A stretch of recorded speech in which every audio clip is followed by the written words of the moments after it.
había luz aquí, ¿verdad? A ver, voy a volver a preguntar, ¿cómo están? Muy bien, bienvenidos. Esperemos que todos estén muy bien en esta mañana. Y es una bendición estar en la casa de Dios. ¿Cuántos están de acuerdo conmigo? Y bueno, hoy Dios tiene algo especial para nuestras vidas. Dios tiene un mensaje que yo sé que nos va a bendecir y va a ser de inspiración para nosotros, ¿ok? Así es que, ¿cuándo estamos listos? Muy bien, acompáñame en tu Biblia en Éxodo 3:1. Éxodo 3:1, vamos a estar viendo una historia muy interesante que nos va a enseñar cosas muy buenas. Éxodo 3:1, vamos a leer hasta el 10, ¿ok? Y ahorita conforme vayamos leyendo Éxodo 3, seguramente te vas a dar cuenta de quién vamos a estar hablando en esta mañana. Y bueno, conforme vayamos desarrollando el mensaje, vamos a aprender cosas muy importantes, muy interesantes de su vida, de sus decisiones, de sus palabras, de todo lo que él hizo, registrado en la Biblia, cosas que él vivió, sus acontecimientos, su biografía y puntos importantes que nos pueden ayudar a nosotros en nuestra vida espiritual, ¿ok? Ya estamos todos en Éxodo 3:1, ¿sí? Vamos a leer esa parte de la Biblia. Dice: cierto día Moisés se encontraba apacentando el rebaño de su suegro Jetro, quien era sacerdote de Madián. Llevó el rebaño al corazón del desierto y llegó a Sinaí, el monte de Dios. Allí el ángel del Señor se le apareció en un fuego ardiente, en medio de una zarza. Moisés quedó mirando lleno de asombro, porque aunque la zarza estaba envuelta en llamas, no se consumía. Esto es increíble, se dijo a sí mismo. ¿Por qué esa zarza no se consume? Tengo que ir a verla de cerca. Cuando el Señor vio que Moisés se acercaba para observar mejor, Dios lo llamó desde el medio de la zarza. Moisés, Moisés, aquí estoy, respondió él. No te acerques más, le advirtió el Señor. Quítate las sandalias, porque estás pisando tierra santa. Yo soy el Dios de tu padre, el Dios de Abraham, el Dios de Isaac y el Dios de Jacob. Cuando Moisés oyó esto, se cubrió el rostro porque tenía miedo de mirar a Dios. Luego el Señor le dijo: ciertamente he visto la opresión que sufre mi pueblo en Egipto. He oído sus gritos de angustia a causa de la crueldad de sus capataces. Estoy al tanto de sus sufrimientos. Por eso he decidido, para rescatarlos del poder de los egipcios, sacarlos de Egipto y llevarlos a una tierra fértil y espaciosa. Es una tierra donde fluyen la leche y la miel, la tierra donde actualmente habitan los cananeos, los hititas, los amorreos, los fereceos, los heveos y los jebuseos. Mira, el clamor de los israelitas ha llegado y he visto la crueldad que abusan de ellos en los egipcios. Ahora ve, porque te envió el faraón. Tú vas a sacar de Egipto a mi pueblo Israel. Señor, gracias por tu palabra. Háblanos, Dios, por medio de tu palabra y de la vida de Moisés, y que podamos ser edificados juntos en esta mañana. En el nombre de Jesús, amén, amén. Muy bien, ¿cuándo estamos listos en esta mañana? Vamos a darle ese fuerte aplauso a Dios si tú estás listo. Amén. Muy bien, bueno, vamos a estar estudiando la vida de Moisés, ¿ok? Algunas partes importantes de su vida, de sus acontecimientos. Y este mensaje lo vamos a centrar justamente en esto, en la biografía de Moisés, de este personaje de la Biblia.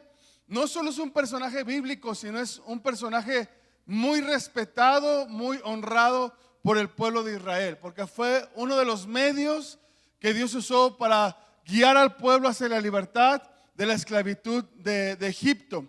Y entrando un poquito en el contexto de lo que estamos viendo, estábamos leyendo hace un momento en Éxodo el llamado de Moisés. Dice la Biblia que Dios se le aparece en una zarza ardiendo, ¿sí? Y que Dios le dice: he visto la aflicción de mi pueblo Israel, que los egipcios abusan de ellos. Los egipcios son unas personas muy crueles con ellos. Entonces he escuchado el clamor de mi pueblo y yo los quiero liberar. Dice que se le aparece en la zarza y le dice: Moisés, yo te escogí a ti para liberar a mi pueblo de la esclavitud de Egipto. Imagínate, qué gran responsabilidad, pero también qué gran privilegio. ¿Cuántos están de acuerdo conmigo? ¿Ok? Entonces ese es el llamado que Dios hace a Moisés. Cuando nos referimos a llamado, quiere decir una tarea específica que Dios nos encarga para realizar para su obra, para su pueblo, para su iglesia, para algo espiritual. ¿Ok? En este caso, el llamado de Moisés fue: yo te voy a usar para sacar a mi pueblo de la esclavitud de Egipto. ¿Sí? Ese es su llamado. Y yo sé que cada uno de nosotros tenemos llamados diferentes. ¿Están de acuerdo conmigo? El llamado de Pablo en la Biblia fue diferente. El llamado de Pedro fue diferente. El llamado de Josué fue diferente. Y así cada personaje bíblico tiene una tarea específica que realizar para la obra de Dios. Bueno, entonces el llamado de Moisés fue sacar de la esclavitud al pueblo de Israel. Y como podemos ver un poquito en el trasfondo, antes del llamado de Moisés, Moisés era un niño que, a causa de la hambruna que estaba viviendo el pueblo de Israel, muchas de las familias de Israel tuvieron que mudarse y buscar un nuevo lugar donde hacer su vida. Hubo una gran hambruna a causa de la sequedad. No había agua. Como sabemos, en esa época, o más bien en ese territorio, era un territorio desértico, donde son climas extremos, donde difícilmente se puede sembrar algo, donde difícilmente puedes hacer tu vida porque son climas desérticos. Entonces hubo una gran hambruna a causa de la sequía. El pueblo ya no podía seguir sembrando, ya no producían alimentos, y la mayor parte del pueblo de Israel buscan un lugar donde asentarse y llegan a Egipto. Egipto tenía el gran favor, a pesar de ser un país desértico, pero tenían el río Nilo. Entonces, al tener el río Nilo tenían agua, y el agua era como oro para ellos. Incluso el río Nilo era un dios para los egipcios. Era un dios de la agricultura, era un dios que honraban. Tenía su propio dios, su propia estatua, el río Nilo, porque era algo tan importante para los egipcios. Entonces Israel llega a Egipto a asentarse. Después recordamos la historia también de José. ¿Cuántos han escuchado de José el soñador? ¿Verdad? Dice que sus hermanos lo venden como esclavo. ¿A quién? A los egipcios, ¿verdad? Y se va también con toda su descendencia a Egipto como esclavo. ¿Ok? Entonces realmente lo que vemos es todo un pueblo mudándose, yéndose a causa de la hambruna, yéndose a causa de que José había sido vendido, y se asentaron en Egipto. Dice la Biblia que los judíos empezaron a multiplicarse, que las mujeres judías eran muy fértiles. Hay una parte en la Biblia en Éxodo que me llama la atención, porque dice que las parteras apenas estaban sacando un bebé cuando rápidamente tenían que ya atender a esa mujer, porque ya estaba dando a luz otra mujer judía. Las mujeres judías eran fértiles, tenían muchos hijos, se reprodujeron en gran manera. Entonces el pueblo de Israel, que ya estaba asentado en Egipto, empezó a crecer. Empezaron a crecer muchos bebés, como en la pandemia, ¿verdad? Empezaron a nacer muchos bebés porque el pueblo se estaba multiplicando. Era una promesa de Dios. Los judíos, Israel es un pueblo bendecido, un pueblo próspero, y aun cuando estaban en otra tierra, estaban siendo fructíferos. ¿Ok? Entonces esto lo ve Faraón. Y Faraón dice: oye, ¿qué está pasando con los judíos? Y todavía no terminan de atender a una mujer que está dando luz, cuando ya tienen que atender a otra, porque hay muchos bebés naciendo, hay mucha multiplicación. Bueno, lo que hace Faraón, dice: ¿sabes qué? Si dejamos que el pueblo siga multiplicándose, si dejamos a los israelitas seguir creciendo, va a llegar un punto donde ellos van a ser más que nosotros, y corremos el riesgo de que ellos tomen el control del país. Entonces lo que hace el Faraón, dice: lo que voy a dictar, lo que voy a ordenar que se haga, es que maten a todos los primogénitos de los israelitas. ¿Cuántos han leído esa parte de la historia de la Biblia? ¿Verdad? Entonces Faraón envía a matar a todos los primogénitos para parar el crecimiento de los israelitas. Los israelitas, repito, una nación bendecida, una nación próspera, una nación de Dios. ¿Sí? Y Faraón, preocupado por esta situación, manda a que se maten los primogénitos. Y de repente sale todo el ejército egipcio y empiezan a buscar a los primogénitos. Y aquí es donde inicia la historia de Moisés, porque dice que su madre, una mujer judía, a causa de proteger a su hijo Moisés, lo que hace es ponerlo en una canasta y en un río. Y dice: de que maten a mi hijo, mejor lo voy a intentar guardar, lo voy a intentar mantenerlo con vida. Lo pongo en una canasta y que el río se lo lleve, y ojalá alguien pueda rescatarlo en el río para que no lo maten. Entonces la mamá de Moisés hace esto y dice que pone la canasta y se va en el río, y de repente la hija de Faraón encuentra la canasta con el bebé. Es una novela esta, ¿verdad? Eso es para una serie. Creo que hay series o hay películas de esto, porque es una historia muy interesante. Bueno, la hija del Faraón, la hija de la máxima autoridad del gobierno egipcio, encuentra la canasta con el bebé. ¿Sí? Y de ser un fugitivo, de ser una persona que estaba a punto de morir, ahora era una persona que pertenecía al palacio del Faraón.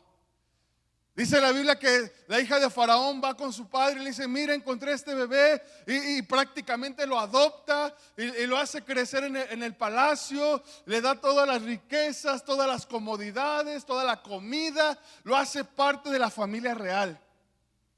Le cambió la vida a Moisés en unos instantes, ¿sí? Pero Moisés era un bebé aún. Y bueno, empieza a crecer, a desarrollarse, su niñez, su adolescencia, aún parte ya de su etapa adulta, la vive en el palacio como el nieto del faraón, como el nieto de la máxima autoridad. ¿Sí? Con todos los privilegios, ahí recibe la mejor educación. Los egipcios tenían una excelente educación, una excelente preparación. Y la mayor parte de la preparación egipcia se enfocaba en la guerra, en las armas, en las estrategias. Moisés es educado así, con una mentalidad de rey, con una mentalidad de palacio, con una mentalidad de líder, con una mentalidad de un estratega de guerras, una persona que sabe manejar armas. La mejor educación que se hubiera podido recibir en esa época, Moisés la recibe como el nieto del faraón. 40 años de su vida de Moisés pasaron en el palacio. 40 años, imagínate. Ya era un adulto. 40 años de su vida con todas estas comodidades y con toda esta preparación. Bueno, llega un momento clave después de estos 40 años en la vida de Moisés. Después de los 40 años, dice la Biblia, que de pronto ve a un egipcio golpeando a un judío, a alguien del pueblo de Israel. Y le sale esa parte, esa naturaleza, esa sangre de decir: yo soy judío. Están golpeando, están abusando de una persona que es de mi propia sangre, de mi propia raza. ¿Sí? Y le sale esa parte ya siendo un adulto de 40 años aproximadamente, y dice que defiende al judío, y en la defensa que hace el judío termina matando al egipcio. Seguimos con la novela, ¿verdad? Entonces mata a un egipcio y termina huyendo de Egipto. Después de vivir en el palacio, ahora es un fugitivo que se esconde para evitar que lo maten nuevamente. Ya van 2 intentos de querer matar a Moisés, uno de bebé y ahora uno como adulto. Huye de ahí de Egipto, del palacio, ¿sí? Porque personas lo vieron, lo acusaron. Dijeron: bueno, de que me metan a la cárcel o de que me maten a mí, voy a huir de aquí de Egipto. Termina llegando a Madián. Madián, una ciudad pequeña, no nada comparada con el palacio donde vivía. Bueno, ahí lo que hace Moisés es casarse. Busca una esposa, busca una familia, busca donde pues ya hacer su vida fuera del palacio. Dice que encuentra una esposa, tiene hijos, y su oficio era cuidar las ovejas de su suegro Jetro. ¿Qué cambio de vida? ¿Cuántos dicen amén? Entonces a eso se dedica. Yo me lo imagino una vida tal vez humilde, una vida pues limitada en ciertos aspectos, una vida totalmente complicada y diferente. Otros 40 años cuidando las ovejas. ¿Sí? 40 años con su esposa, sus hijos, una casa pequeña, y ahí en el campo, en el sol, en la tierra, cuidando las ovejas de su suegro. Pero después de esos 40 años, es decir, cuando ya tenía 80 años de edad, viene el llamado de Dios sobre él. Dice que andaba cuidando las ovejas de su suegro. Yo me lo imagino ya con una idea de, pues ya solamente voy a esperar que llegue la muerte, ya me voy a dedicar a esto por vida, pues yo creo que eso es lo que voy a hacer para siempre, ya no tengo otra opción, no sé hacer otra cosa, no puedo ir a otro lugar porque me están buscando, me voy a dedicar a esto para siempre. Entonces ahí me lo imagino cuidando las ovejas, cuando de repente dice la Biblia en Éxodo que Dios se le aparece en una zarza ardiendo. Y le dice: Moisés, Moisés, yo he escuchado el clamor de mi pueblo. Yo he escuchado que los israelitas están sufriendo en Egipto. Y yo te he escogido a ti para que vayas y liberes a mi pueblo. Y Moisés sorprendido: pero Señor, yo estoy huyendo de allá. Pero Señor, yo no quiero saber nada de Egipto. Pero Señor, mira mi condición, ya tengo 80 años, ya soy viejo. Mira Señor cómo estoy, soy un fugitivo. Mira Señor, fui un hombre que nunca tuvo una identidad. No sabía si era judío, no sabía si era egipcio. Mira Señor, soy huérfano, no conocía a mis padres. Sí, mis padres biológicos nunca los vi, me abandonaron mis padres biológicos. Mira Señor, fui rechazado. Mira Señor, mis padres no me quisieron. Después crecí en un lugar donde no pertenecía, donde me adoptaron y salí huyendo. Me rechazaron de aquí, me rechazaron de allá. Fui esclavo, Señor. Mira Dios, soy un asesino, maté a una persona y tú me llamas para que libere al pueblo. Y tú me llamas para esta tarea. Mira todo mi trasfondo, Dios. Yo ya lo que quiero es morir en paz. Lo que ya quiero yo es ya que llegue la muerte. Y aún así tú me llamas para una tarea tan grande. Y el Señor le dice: no vas a ser tú, voy a ser yo a través de ti. Tú no lo vas a hacer, yo te voy a respaldar. Yo voy a poner palabras en tu boca. Qué tremendo el llamado de Moisés. Qué tremendo ver como Dios ve. Por eso el título de este mensaje es Mirada al corazón. Dios no ve nuestra condición. Dios no ve nuestro pasado. A Dios no le importa si eres huérfano. A Dios no le importa si fuiste asesino. A Dios no le importa si te rechazaron. A Dios no le importa si tu familia no está aquí. Lo que Dios ve es el corazón. La mirada de Dios no va hacia la circunstancia. La mirada de Dios va hacia el corazón. Y Moisés empieza a poner excusas. Moisés era la persona más insegura que yo hubiera podido conocer. Y tenía cierta razón, porque su niñez no había sido fácil. Yo lo puedo comprender en ciertos aspectos, porque digo, bueno, un niño que crece de esa manera, sin padres, un niño que crece sin identidad, sin amor, un niño que es fugitivo, una persona que crece así, bueno, tiene cierto valor el entender que pone excusas para creer que pueda hacer algo tan grande. Pero mira, principalmente Moisés pone 4 excusas. La primera que pone está en el capítulo 3, versículo 11. Si quieres vamos a leerlo, capítulo 3, versículo 11.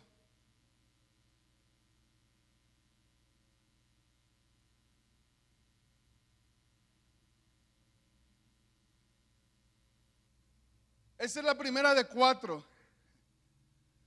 Dice: entonces Moisés respondió: ¿quién soy yo para que vaya Faraón y saque de Egipto a los hijos de Israel? Lo primero que Moisés dice es: ¿quién soy yo, Señor? O sea, aquí vemos un problema de identidad en él. Ni él sabía quién era, ni él sabía su identidad, ni él mismo sabía lo que podía lograr. Tenía una baja autoestima. Tenía la autoestima de un niño huérfano, de un niño abandonado. Tenía la autoestima de una persona fugitiva, de una persona perseguida. Por eso se pregunta: ¿quién soy yo? Ni yo mismo me conozco, ni yo mismo sé quién soy yo mismo, Señor. No me siento calificado. ¿Cuántos alguna vez se han sentido así? No me siento capaz, no me siento calificado, no creo que yo sea el indicado. ¿Sí? Mira, tal vez en algún momento Moisés fue un hombre fuerte, un hombre valiente. Tal vez cuando él estaba en el palacio del faraón, tal vez cuando él estaba recibiendo esa educación, tal vez él se sentía capaz, pero ya a los 80 años y de la manera como estaba viviendo, tal vez ya no era el más capacitado para esa tarea. Tal vez si el llamado de Dios hubiera venido a los 30, 35, 38, pues tal vez hubiera Moisés dicho: sí, Señor, aquí estoy, envíame a mí, yo voy a librar al pueblo. Pero ya a los 80 años cuidando ovejas, simplemente esperando la muerte, seguramente era que Moisés por eso no se sentía capaz de lograr la tarea que Dios le había mandado hacer. Pero a veces debemos de comprender que Dios nos llama en nuestra peor temporada. Cuando menos capaz te sientes, cuando más dudas hay en nuestra mente, cuando más débiles nos sentimos, cuando más dudas tenemos en nuestra mente, es cuando Dios nos llama para hacer una tarea. Si a lo mejor Moisés hubiera dicho: Dios, me hubieras llamado hace 40, 50 años, ¿por qué ahorita que tengo 80? Y Dios le dice: ¿sabes por qué te llamo ahorita? Porque no lo vas a hacer tú, lo voy a hacer yo. Si te hubiera llamado cuando eras capaz, si te hubiera llamado en la mejor etapa de tu vida, hubieras confiado en tus habilidades. Pero como ahorita estás en una de las peores etapas de tu vida, es por eso el momento exacto donde yo te estoy apartando, para que veas que no vas a ser tú, voy a ser yo a través de tu vida, voy a ser yo el que voy a hacer la obra. Debemos de recordar que cuando Dios nos llama, no somos nosotros, no es nuestra habilidad, no es nuestra capacidad, no es nuestra fuerza, es Dios a través de nosotros. Es Dios el que respalda, es Dios el que da la gracia y el favor, es Dios el que hace la obra. Si nos ponemos a ver a nosotros mismos, pudiéramos poner muchos pretextos, muchas excusas, pero dejemos de vernos a nosotros mismos y veamos a Dios, que es el que hace la obra. Por eso Moisés decía esto, pero Dios le dice: no te preocupes. Dios le responde: yo estaré contigo. Estas palabras, yo estaré contigo, quiere decir: no lo harás tú, lo haré yo. Solamente ocupo tus manos, solamente ocupo tus pies, solamente ocupo tu boca, solamente ocupo tu mente, solamente ocupo que te pongas disponible, pero el que hará la obra seré yo. Aun cuando te veas en la peor etapa de tu vida, o aun cuando tal vez tu identidad, tu autoestima no sea la mejor, recuerda que es Dios a través de nosotros. Él es el que hace la obra. ¿Cuántos dicen amén? Y luego la segunda excusa que dice Moisés es, en el 4:1 dice: Señor, no me creerán. Es decir, Moisés tenía un temor al fracaso. Tenía un temor a que las cosas no le funcionaran bien. Tenía un temor a que la gente lo rechazara. Tenía temor a lanzarse a hacer algo nuevo y que no le funcionara. ¿Cuántas veces hemos perdido grandes oportunidades a causa del temor? ¿Cuántas veces Dios nos ha llamado a hacer algo y decimos: mejor que lo haga alguien más? Creo que yo no soy el indicado. No me van a creer. no creo que yo lo pueda hacer. Moisés tuvo esta excusa con Dios: Señor, no me van a creer. Hay una frase que dice: no hay peor intento que el que no se hace. En ocasiones, antes de intentarlo, ya nos estamos dando por vencidos. Antes de mínimo saber qué va a pasar, o mínimo saber si lo pudiéramos lograr, en nuestra mente automáticamente ya estamos pensando en el fracaso. Es lo que estaba viviendo Moisés. ¿Y sabes por qué Moisés estaba traumado con los fracasos?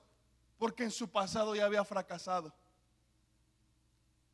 Fracasó como hijo, fracasó en el palacio, fracasó tal vez como padre, fracasó tal vez en algún momento de su vida, y ese fracaso seguía marcando su corazón. Y es por eso que cuando viene el llamado de Dios, él se sigue viendo como un fracasado. Él sigue pensando que no va a poder lograrlo. Dice: fracasé en esa etapa, fracasé en lo siguiente, fracasé también en esto, seguramente voy a volver a fracasar cuando Dios me llame. Pero algo que Moisés no había considerado es que nuevamente Dios le repite: no lo vas a hacer tú, lo voy a hacer yo. Tal vez tú fracasaste porque hiciste las cosas en tus fuerzas, pero ahora los papeles van a cambiar. Ahora lo haré yo a través de ti. Y Dios no sabe perder, Dios no sabe fracasar.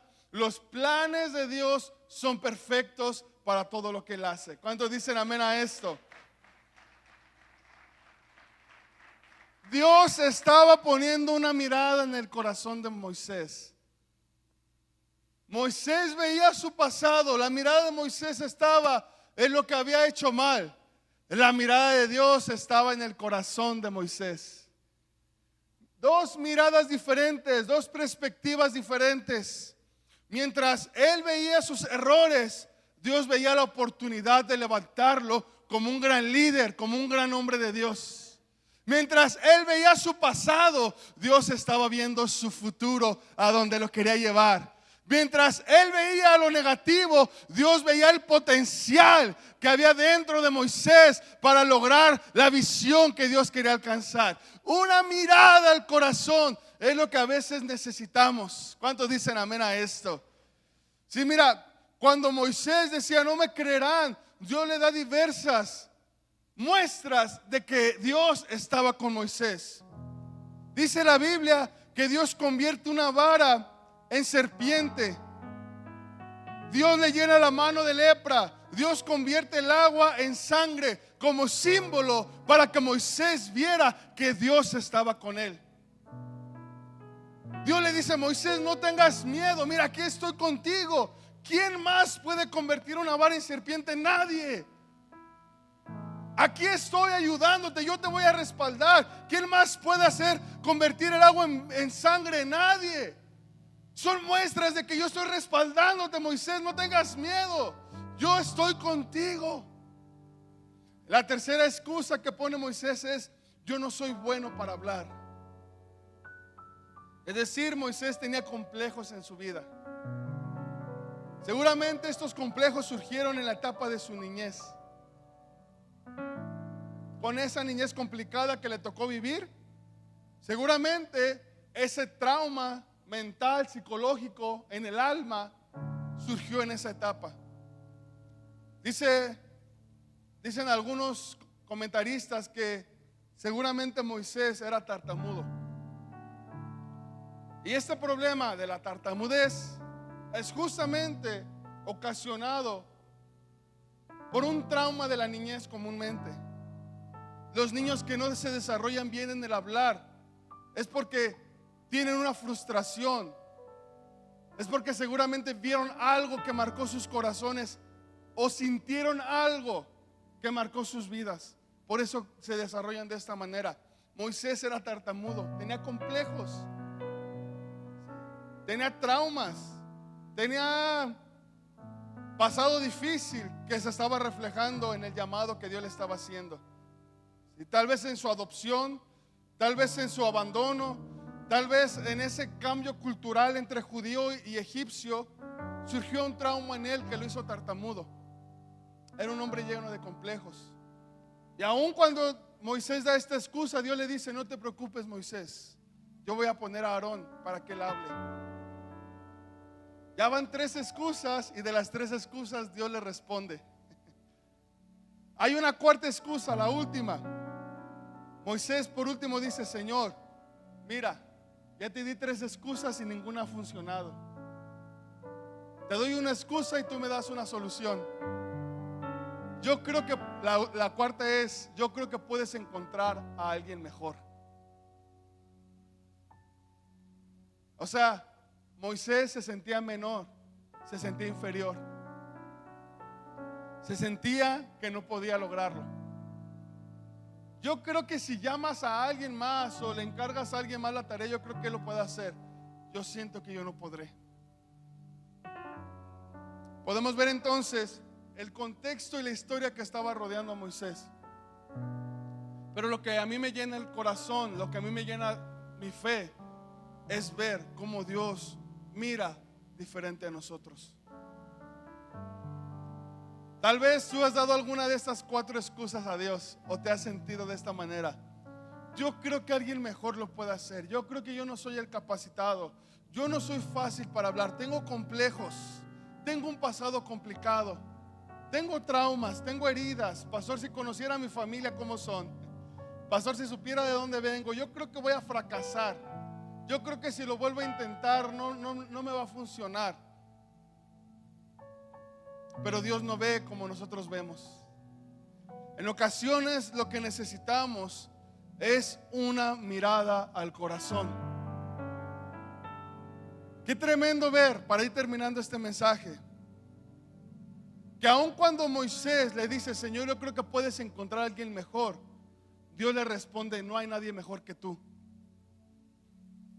No hay nadie con la capacidad que tú tienes. Señor, pero mira cómo estoy. Sí, pero tú eres el más capaz y el más indicado. ¿Por qué, Dios? Porque te llevé por todo un proceso durante estos 80 años para este momento. Tú estuviste en Egipto aprendiendo guerra, porque vamos a necesitar tus conocimientos de guerra para liberar al pueblo. Tú estuviste en Egipto rodeándote del faraón y del palacio, porque vamos a necesitar que ahora vayas y hables con faraón, y necesitamos que sepas cómo está la estructura del palacio, saber con quién te tienes que dirigir, saber cómo tienes que hablar, saber el lenguaje del palacio. Tú viviste en el palacio, tú sabes cómo funciona eso. Tú estuviste en Madián cuidando las ovejas de tu suegro, pues por Madián vamos a atravesar el mar en seco y por ahí va a caminar el pueblo. Tú conoces el terreno, tú conoces el área. No es casualidad todo lo que viviste. No es casualidad cuando estuviste como pastor de ovejas. No es casualidad cuando estuviste en Egipto. No es casualidad todo lo que pasaste anteriormente. Todo lo que viviste, ahora lo vamos a usar para que yo cumpla el llamado sobre tu vida. Lo que tuviste como una tragedia, lo que tuviste como salir corriendo, lo que tuviste como que tu vida estaba terminada, yo lo voy a transformar, y ahora eso lo vamos a usar para que tú hagas un impacto en tu país, hagas un impacto en tu pueblo. Deja de verte con tus ojos naturales y empieza a mirar el corazón. Mira, querida iglesia, qué hermoso lo que nos enseña la Biblia con Moisés. Todo lo que nosotros hemos vivido, Dios no lo ve como una desgracia, Dios lo ve como un aprendizaje que nos va a ayudar para cumplir su llamado. Así es que, iglesia, deja de lamentarte por tus heridas del pasado y empieza a sacar provecho de ellas. Deja de verte como el mundo te ve. Deja de verte como tú mismo te ves y empieza a mirarte con la mirada de Dios. La mirada de Dios va hacia el corazón. Y es por eso que Dios llama a Moisés, porque dice: aunque tú te sientas el peor, el menos calificado, la realidad es que tú eres la pieza exacta, la persona exacta para lograr la visión que yo quiero hacer.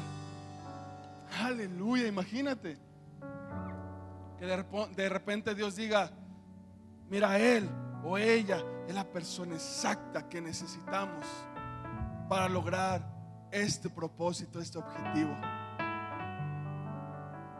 Lo único que necesitamos es quitar nuestras excusas y dejar que Dios sea Dios a través de nosotros. ¿Cuántos dicen amén? Dejar que Dios cumpla esos grandes sueños, dejar que Dios cumpla esa visión, dejar que Dios cumpla el llamado en nuestras vidas, dejar que Dios haga su obra. Lo único que necesitamos es decir: Señor, aquí estoy, aquí están mis manos, aquí están mis pies, aquí está mi boca, aquí está mi vida, Señor. Quito las excusas, dejo de verme con mis ojos naturales. Usa mi vida, Señor, porque yo soy exactamente la persona que pueda hacer esa tarea. ¿Cuántos dicen amén a esto? Eso es una mirada al corazón. Yo sé que Dios en esta mañana está volteando a los corazones. Está mirando corazones que estén dispuestos. Está mirando corazones que hayan sido forjados en el desierto, en las pruebas, en las complicaciones, y que hayan permanecido fieles para poder escogerlos para una tarea especial. Dios está dando una mirada al corazón en esta mañana. Y tal vez tú eres el indicado para la próxima tarea que Dios quiera hacer aquí en Victory Outreach, Guadalajara. Tal vez Dios va a hacer algo nunca antes visto y va a voltear su mirada y va a decir: mira él, mira ella, mira ese matrimonio, mira ese joven. Él es el indicado para la próxima locura que queremos hacer aquí, para el próximo paso de fe que vamos a hacer. ¿Cuántos dicen aquí